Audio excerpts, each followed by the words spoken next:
नमस्कार। इस अंक में आप सभी का बहुत बहुत स्वागत है। पिछले 3-4 दिनों में शिक्षक बंधुओं के टेट मामले को लेकर क्या क्या डेवलपमेंट हुए हैं, क्या कुछ महत्वपूर्ण अपडेट्स हैं, आज इसकी चर्चा करते हैं। देश के कुछ प्रमुख शिक्षक संगठनों ने नए शिक्षा मंत्री श्री प्रहलाद जोशी जी को अपना ज्ञापन सौंपकर उनको शिक्षकों के टेट की समस्या से अवगत कराया। चूंकि शिक्षा मंत्री ने अभी नया कार्यभार संभाला है, निश्चित रूप से उनको शिक्षकों की इस समस्या के बारे में जानकारी या तो नहीं होगी या तो कम होगी। इसलिए यह जरूरी था कि शिक्षक संगठन अपनी वर्तमान समस्याओं से उनको अवगत कराएं। जब से शिक्षा मंत्री ने अपना पदभार संभाला है, तब से वे इस विभाग के प्रमुख अधिकारियों से लगातार मीटिंग कर रहे हैं और हर इश्यूज पर उनसे चर्चा कर रहे हैं। क्योंकि यह विभाग उनके लिए नया है, इस विभाग में क्या कुछ चल रहा है इसकी जानकारी लेना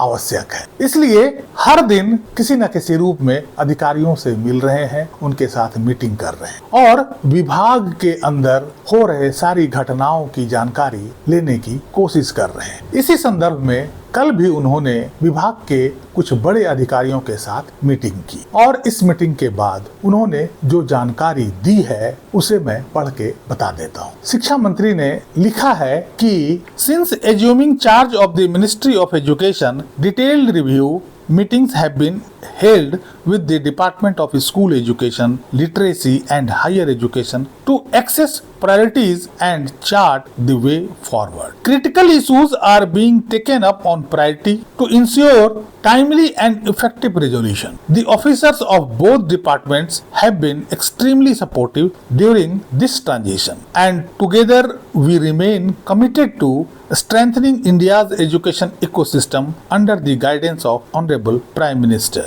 Shri Narendra Modi. Today as well, a comprehensive review meeting was held on a wide range of issues concerning both school education and higher education, with a continued focus on timely reforms and effective implementation. इसमें जो उन्होंने लिखा है कि गंभीर विषयों को प्राथमिकता दी जाएगी, अर्थात उन गंभीर विषयों को प्रायोरिटी के रूप में लिया जाएगा। इससे बहुत सारे लोग ऐसा अंदाजा लगा रहे हैं कि शिक्षकों का टेट इशू भी एक गंभीर समस्या है, तो शायद इस समस्या को भी नए शिक्षा मंत्री अपने प्रायोरिटी लिस्ट में रखें। इसके अलावा संसद में लगातार इस इशू को उठाया जा रहा है, जिसका भी दबाव निश्चित रूप से शिक्षा मंत्री के ऊपर पड़ रहा होगा। हालांकि उन्होंने शिक्षकों का टेट इशू का स्पष्ट उल्लेख नहीं किया है, लेकिन ऐसा आकलन अवश्य लगाया जा रहा है कि इस विषय पर शिक्षा मंत्री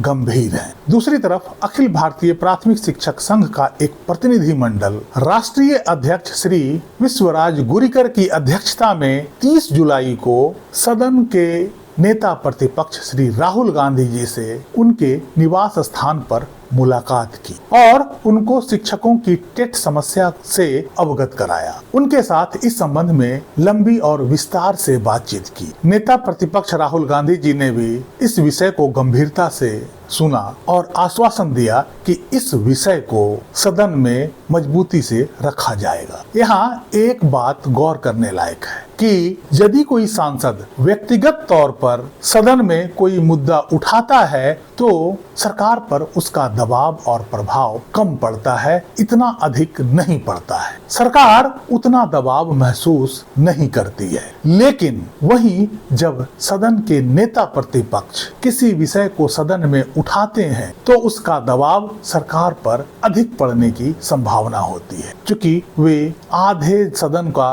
प्रतिनिधित्व कर रहे होते हैं। नेता प्रतिपक्ष की आवाज देश की एक बड़ी आबादी की आवाज मानी जाती है और उनके समर्थन में लगभग आधे सदन के सदस्य होते हैं। अर्थात नेता प्रतिपक्ष द्वारा यदि कोई मुद्दा सदन में उठाया जाता है तो सारे विपक्षी दलों के सदस्य उनकी आवाज को सपोर्ट करते हैं, उसे बुलंद करते हैं। वो अकेला एक सांसद का आवाज नहीं होता है, बल्कि पूरे विपक्ष समूह का आवाज होता है। यदि नेता प्रतिपक्ष राहुल गांधी जी ने शिक्षकों की आवाज को सदन में बुलंद किया तो निश्चित रूप से यह सदन में और देश में बड़ी चर्चा का विषय बनेगा और इसका दबाव सरकार अवश्य महसूस करेगी। अदालतों से भी कुछ महत्वपूर्ण अपडेट्स हैं। पहला ये कि सुप्रीम कोर्ट में इस संबंध में एक और क्यूरेटिव पिटीशन डाला गया है। अभी तक जानकारी के अनुसार जम्मू एंड कश्मीर शिक्षक संघ के बाद यह दूसरा क्यूरेटिव पिटीशन दायर किया गया है। इसके अलावा Jammu and Kashmir high court में भी all teachers association Jammu and Kashmir की ओर से